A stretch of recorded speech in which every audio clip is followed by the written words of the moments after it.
गोस्वामी तुलसीदास जी की जयंती और सावन मास के शुक्ल पक्ष की सप्तमी तिथि को मनाई जाती है।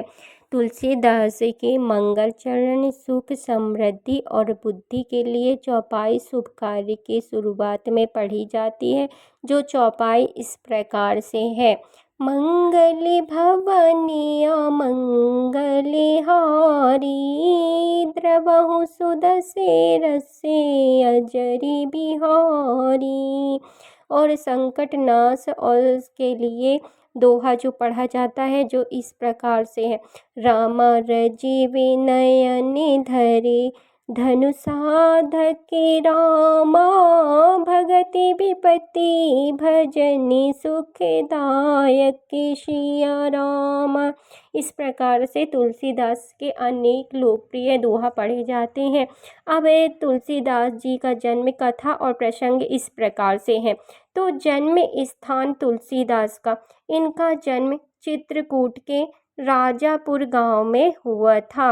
माता पिता, तुलसीदास के पिता का नाम आत्माराम दुबे और माता का नाम हुलसी था। विशेष जन्म, इनका जन्म तुलसीदास जी का जन्म 12 महीने तक माता के गर्भ में रहे हैं और जन्म के समय इनके मुंह में 32 दांत थे।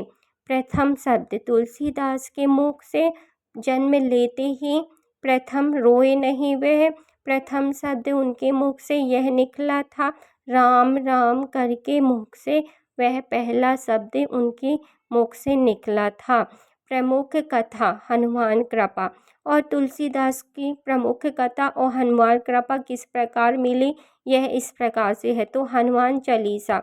मान्यता है कि तुलसीदास जी ने कारागार में अकबर की कैद में थे जब वह तो हनुमान चालीसा की रचना की थी।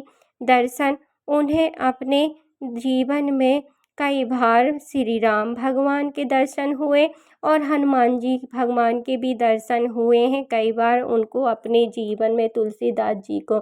और उनकी रचना में है तुलसीदास की, उन्होंने अवधी भाषा में महाकाव्य रामचरितमानस की रचना करके राम कथा को जन जन तक पहुंचाया है।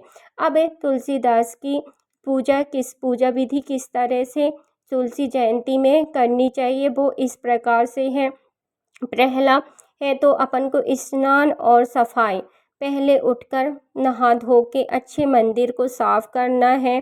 पूरे जाला अलाश हटा के साफ सुथरा पोछा ओछा लगा के पूरा साफ करके फिर एक पट्टे में प्रतिमा स्थापित करनी है जिसमें प्रतिमा में श्री राम की, सीता लक्ष्मण की, हनुमान जी के साथ गोस्वामी तुलसीदास का चित्र रखें। और भोग में हमें दीपक जलाएं, फूल चढ़ाएं और तुलसी दल के साथ भोग लगाएं।